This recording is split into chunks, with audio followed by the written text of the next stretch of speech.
Hey Silk or Lace, it's Lex, and today I'm going to show you how I customize my new wigs to be able to put them up in a high ponytail, because that's super important to me. I get super hot and toasty in the summer and in general, and it's really important that I'm able to pull my hair up into a high ponytail or wear it like that throughout the day. I did that all the time with my bio hair, and it's also really useful if you work in food service or any other kind of industry that requires you to have your hair up, but you still want to be able to wear a wig. So, in terms of pointers, the first thing is that your wig has to fit you really, really well. So I've had to accept that I am a small or an extra small. That does mean that my options of buying new wigs are a little bit more limited, but the wigs that I do buy fit me really, really well. And that's so important if you're going to be putting your hair up, because any kind of bagging out or sagging, or even if you have to cinch it in really in the back, will show if you kind of move around or look down or anything like that. When you're shopping for a wig, my recommendation is, if you're going to wear it up a lot or you want that option, my recommendation is to go for a lace top or even a mono top. In my experience, silk tops just tend to be a little bit bulky, so you won't be able to get them right up into that nice high pony. The lace just has a little bit more directionality and it's easier to kind of sweep the hair back. The other thing that I wanted to mention is that I shave my head under my wigs. It's just the option that makes me the most comfortable. But if you have bio hair under your wig, even if it's just a pixie, this will be much easier for you, because you can pull out your own little sideburns and the baby hairs around the back of your neck, and it'll look super, super natural. So if you have no hair or you shave your head like me, it is kind of playing on hard mode a little bit, but we're gonna make it work. So with all that said and done, let's talk about this new wig. This is a lace top wefted cap. So if I pull it back, this is what I do with all my new wigs. All I've done is cut the lace. So, okay, so we've got a little bit of a Founding Fathers moment happening here. And what I mean by that is just that the wig line is pretty apparent, even with a lace front wig. It's still, when you pull it straight back, it can look, unless it's been like really plucked, can look kind of harsh. The nice thing about this wig is if I do this, you can see that there's already some baby hairs coming down. Not every wig is like this, but it is a nice bonus when you do have a wig that kind of starts you off on the right track.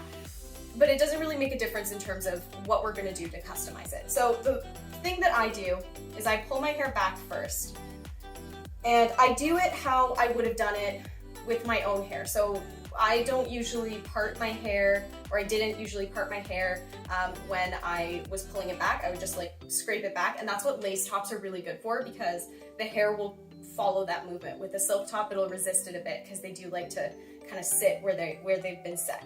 And I tie this ponytail really loosely. So I'm just tightening it a little bit to get some height, and this is about a mid-height ponytail.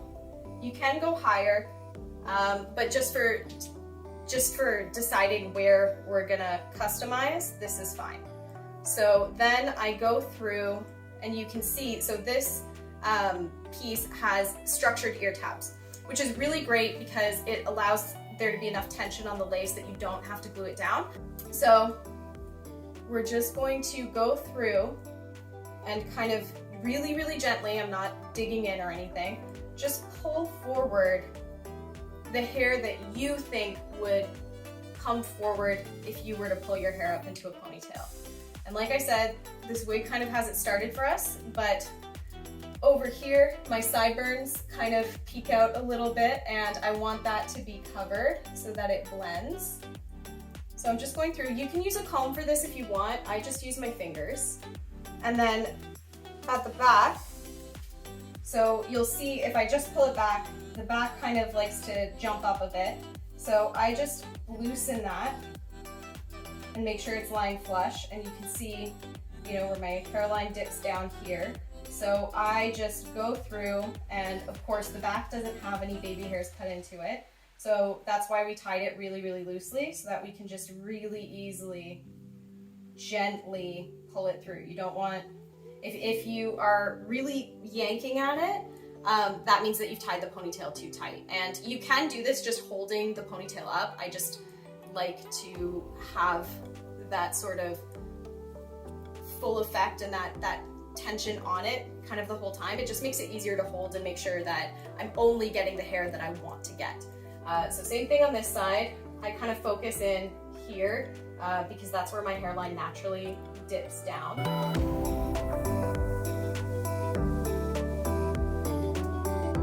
So hopefully you can see what I'm doing. Again, so gentle.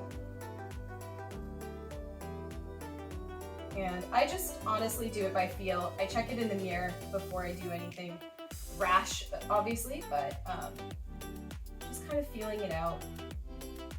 You don't have like huge clumps of baby hair, so you kind of just want these little wispy slivers of hair.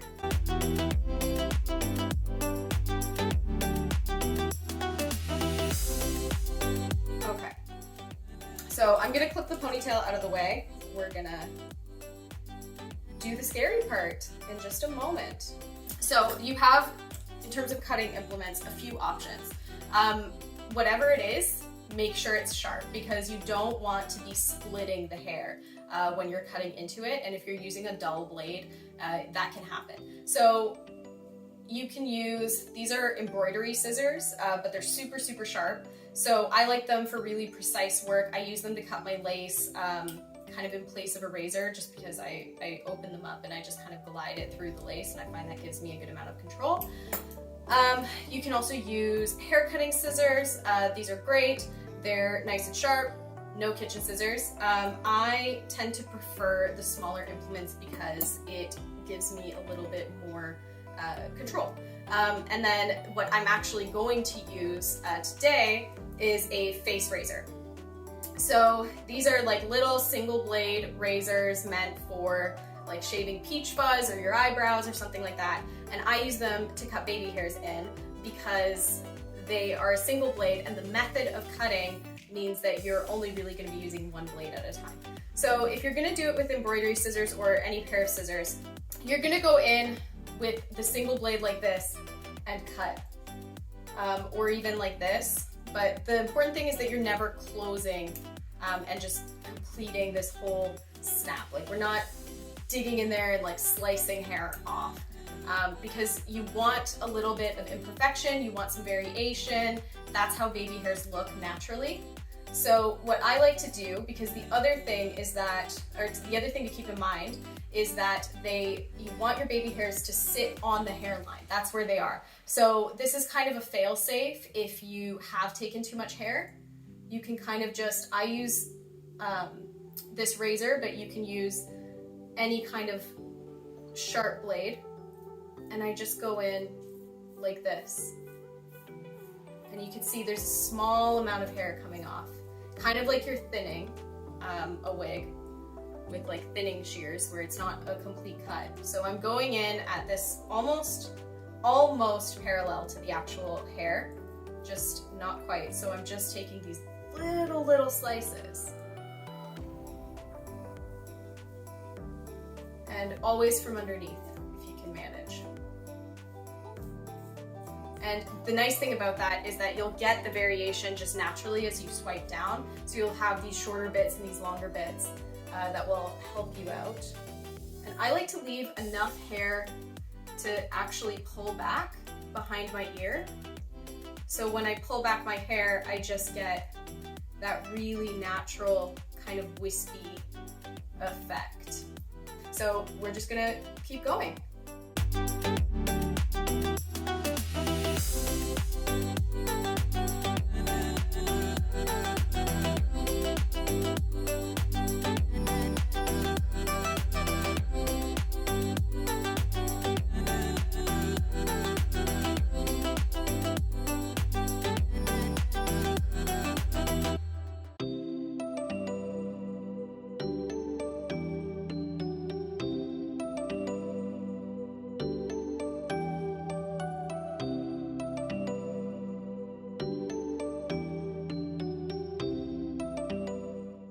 Leave room for it to kind of shrink a little bit, because when you wash it, If the hair has any natural curl or anything like that, it'll kind of shrink up a bit. So keep that in mind. So that's how I do it. And I'm gonna do the same thing on the other side, and then I'm gonna show you the final result on this wig. Okay, my work is finished, and we are going to see how this ponytail, or how this wig goes up into a nice high ponytail. So same thing as before, just like you would with your own hair, except now I'm covered in hair. Just sweeping it back. And you may still want to do this in front of a mirror in a private place, just because it may, you know, come up around the edges and stuff depending on whether or not it's a wig that you've glued down.